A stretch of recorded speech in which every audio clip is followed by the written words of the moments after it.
welcome back. And had a busy afternoon. Got the garage cleaned.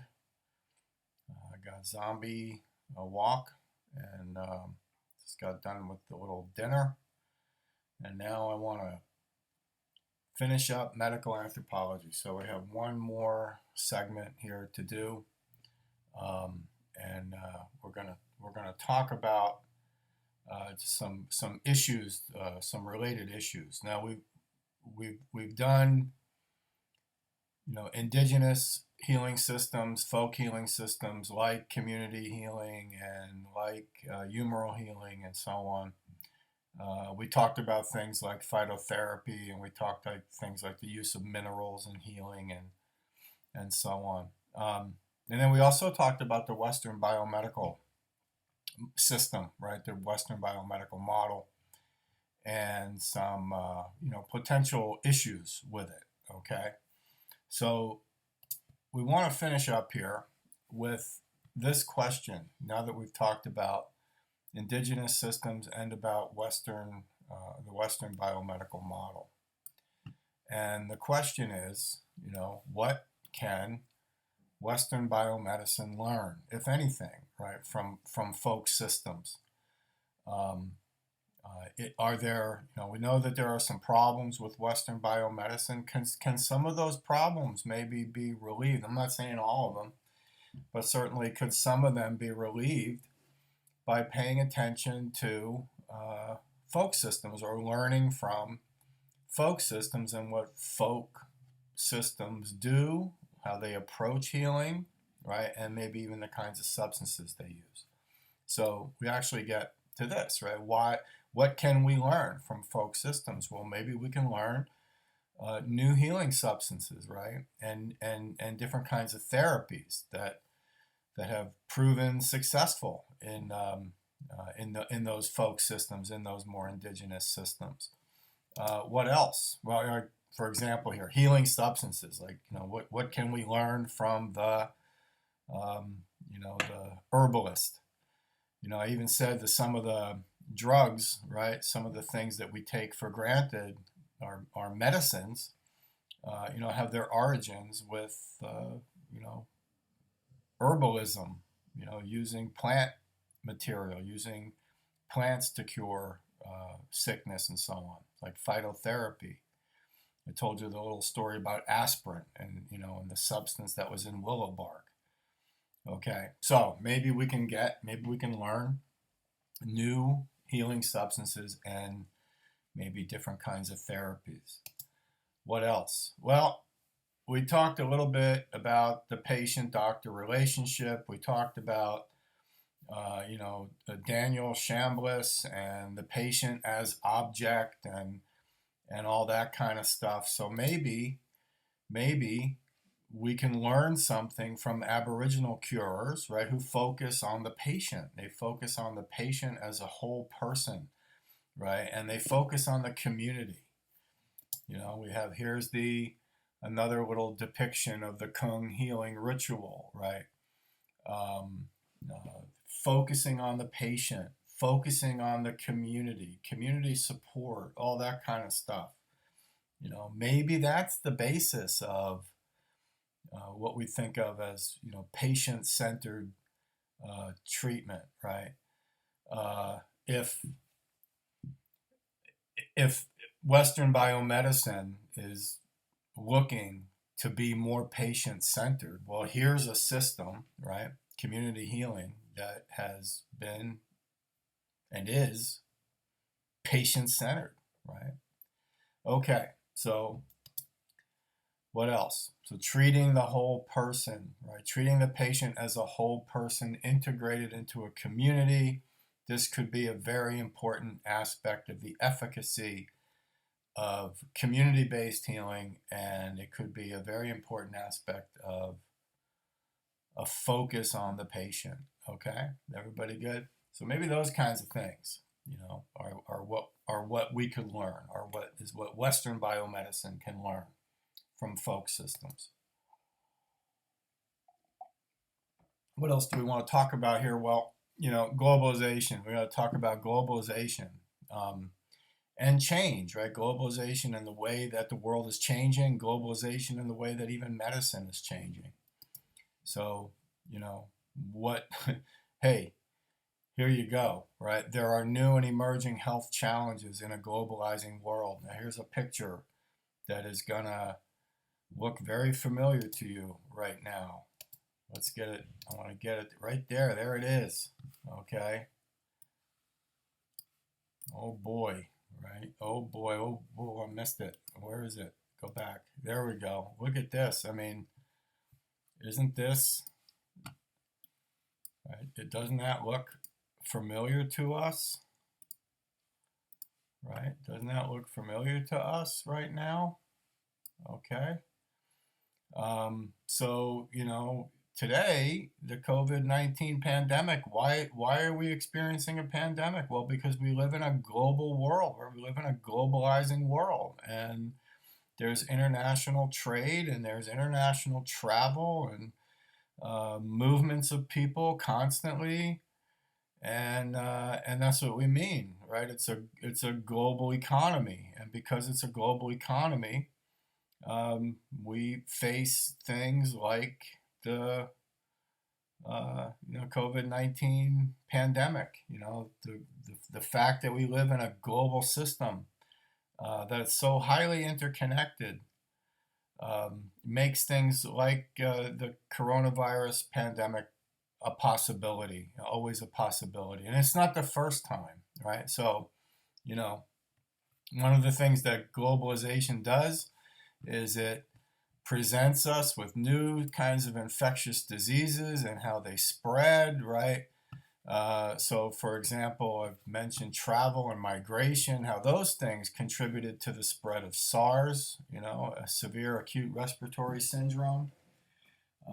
And those things, travel, migration, have contributed to the situation we're in right now. In fact, have contributed to why I'm doing this right now instead of meeting with you, in our normal class time. Okay. So we're affected by it. All right. What else? Well, globalization, and development means that, you're going to have different kinds of development projects and so forth that are going to lead to things like deforestation and those sorts of things. Deforestation, for example, has contributed to higher rates of malaria, through these different sorts of development projects. We get what are called the diseases of development. Okay, I think that's an important one. The diseases of development. Health problems that are created or worsened by economic development projects. The building of dams, right? The building of irrigation systems in tropical places produces higher incidences of schistosomiasis, for example, right? Which is a blood parasite. And that's only one example. Another consequence of globalization is medical pluralism. So let's talk a little bit about medical pluralism. Medical pluralism has to do with the idea that we get different different health systems existing within the same society. We have in the United States and in the West. It's a pluralistic medical system. We have Western biomedicine, right, which is dominant.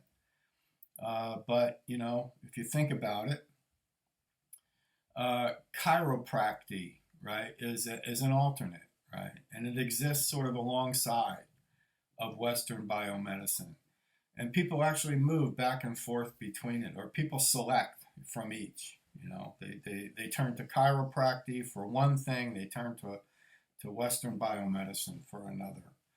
And in other parts of the world, we get medical pluralism in the form of Western biomedical systems coming into contact with folk and indigenous systems. And they exist sort of alongside each other, and they interact with each other. People move back and forth from one to the other.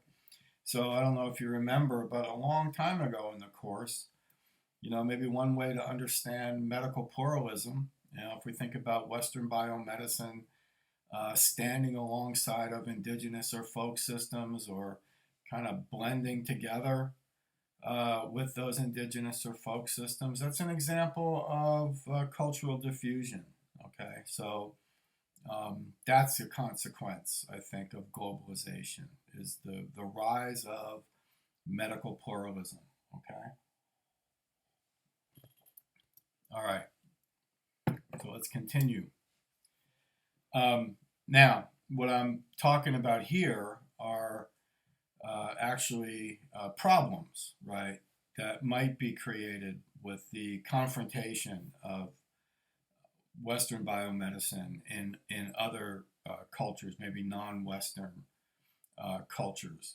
And so I say here at the very top that we can get conflict. So we can get, maybe conflict is too strong a word, maybe misunderstandings, right, between Western biomedicine and local health systems. But those misunderstandings can be dangerous. And maybe some of those misunderstandings arise out of naive realism. Okay, so what do Western trained medical professionals assume about what everybody takes for granted, right? So the example I give here is um, you know doctors, biomedical doctors might assume that if they give the instruction to take a pill with every meal, that might mean that for them, that might mean take the pill 3 times a day. When my doctor tells me to take a pill with every meal, what he means or what she means is take that pill 3 times a day. Okay. But not everybody has that custom, right? Not everybody has that custom of eating 3 meals a day. Um, and so, you know, now you don't know what you're telling people to do. So it could lead to the misuse of medication and so on, right? So cross-cultural misunderstanding might be an issue in this globalizing world. So what, right? So what now? Okay, well, now we get to really the last thing that we need to talk about, and that's applied medical anthropology. Okay, if we go back to the very first night of the class and we talked about all the different branches of anthropology, and then we finally got into cultural anthropology, and we were discussing then after that the issue of applied anthropology. And one of the things I said was that one of the areas in which anthropology is applied, especially cultural anthropology, right, gets applied, is in medical anthropology. Medical anthropology has its applications. It's a it's a scholarly pursuit. It's a scholarly part of the discipline, but it's also an applied part of the discipline, or it can be an applied part of the discipline. So, applied medical anthropology seeks the application of anthropological knowledge to further the goals of healthcare providers. Right? That's what applied medical anthropology wants to do. It wants to take all that knowledge, all that anthropological knowledge, to help to further the goals and to accomplish the goals of healthcare providers. All right. So the most important part of that application of anthropological knowledge is improving cross-cultural communication. We already said, right, that cultural misunderstanding might be a problem, and it might arise from the naive realism of Western biomedicine. So what is needed then is cross-cultural communication, and this is where medical anthropology can help. Okay, so in other words, the anthropologist, right? The anthropologist can serve as what we call a cultural broker, right? In other words, a kind of a go-between. So the medical anthropologist can be a cultural broker who mediates between doctors and patients, especially between doctors and patients of different cultural backgrounds, right? And also be the broker or the mediator between policymakers and publics when there are attempts to institute, let's say, different kinds of public health policies. Okay, so how do we get people in certain cultural contexts to seek medical treatment, and how do we get them to accept uh, policies, health, like public health policies? Okay, so you're going to need somebody who's going to be able to meet people on their own cultural terms and explain to people, right, and convince them why it's a good idea. Okay, so uh, the medical anthropologist now can serve as a cultural broker, a mediator to implement treatments, to help implement treatments, to help implement public health programs in ways that are culturally appropriate. Because if they're not culturally appropriate, people are not going to accept them. They have to be made acceptable to people. You know, a while back we had the Ebola outbreak. I don't know if anybody remembers that, right? The Ebola outbreak in West Africa. And, you know, people, first of all, there were a lot of people living in places that needed to be convinced. They were poor people, you know, and they needed to be convinced to go to the hospital, right? Because, you know, from their point of view, people went to the hospital to die, right? And so somebody had to convince them that it was a good idea to go to the hospital when they felt sick and not to allow their symptoms, you know, to progress. And then, you know, another problem was during that Ebola outbreak that the time when a person is most contagious is at the point of death. So when people die, that's when they were carrying the highest viral load, right? And so now people are also living in places where they followed funeral customs, you know, that dictated that the body of the deceased person, the body of the loved one, would have to be handled by the family. You know, the family prepares the body for burial. It's not like they were, you know, going to morticians or anything. The custom was the family takes care of that stuff, right? And so now, how do you convince people that that's not a good idea? And how do you get people to accept that in this circumstance, there's another way to handle it, and it should be handled that way, and it can still be done, right, within in a way that's culturally appropriate and honors and respects people's values. I mean, even with the COVID-19 outbreak, right? We're hearing stories about people unable to attend the funerals of their loved ones, right? And how hard that is for people. You know, people's customs and people's traditions are important to them. And so this is what the applied medical anthropologist does, is try to serve as a broker, right, between the public or between a public and the medical community and policymakers. Okay? So I think, I want to go back one here. I keep hitting my the end part too early. I wanted to, before we end, I wanted to say a little something here. We've talked a lot about the Western biomedical model, and I kind of want to talk from a very personal place here. Personally, I support essentially the critical medical anthropology model. I want to clarify that a little bit, because I think in a lot of ways they're right. I think in a lot of ways they're trying to say, um, problems are caused, health problems are caused, many health problems are caused by structural issues. So I think what they are saying about structural suffering, to me, makes a lot of sense. I happen to agree with it.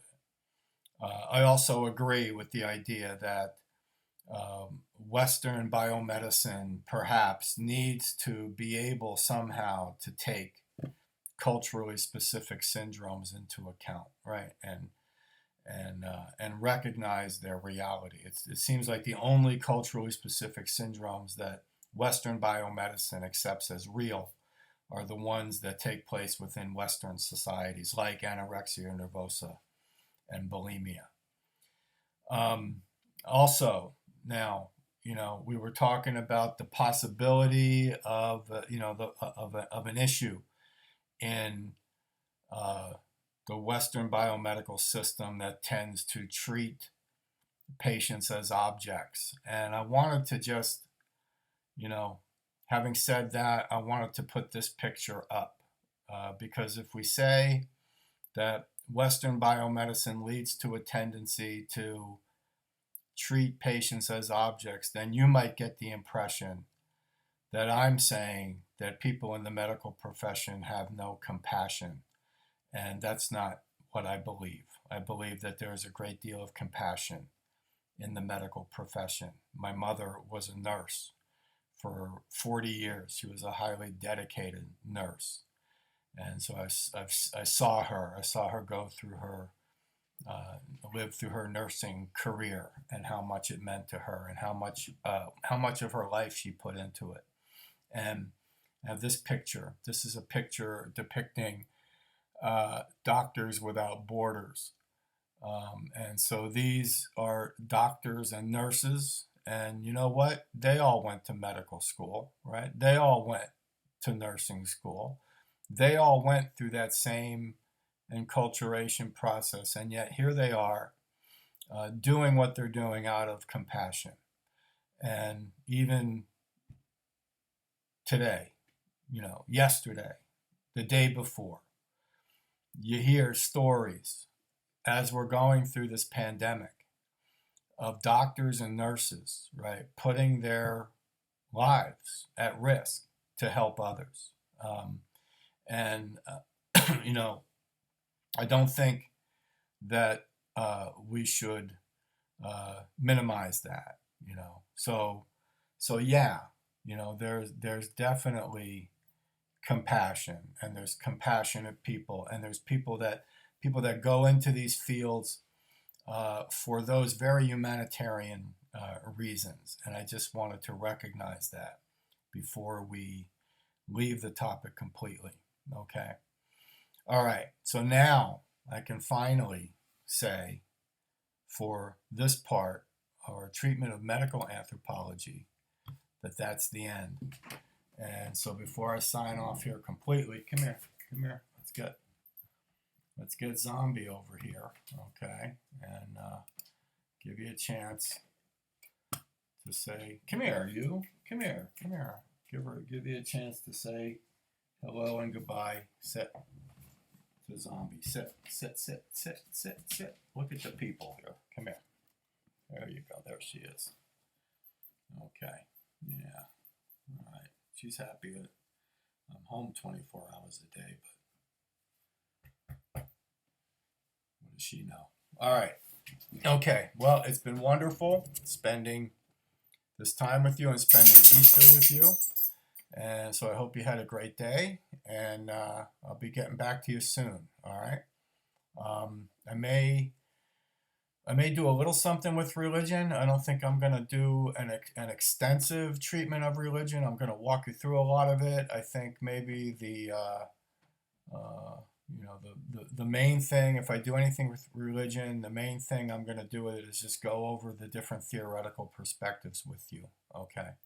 And I'll make sure you get PowerPoints, and I may even just not email you a study guide, but maybe just email you my actual lecture notes from religion. Okay? All right. So you all, again, hope you had a great day. Happy Easter, happy Passover, blessed Ramadan, and stay well. Bye bye.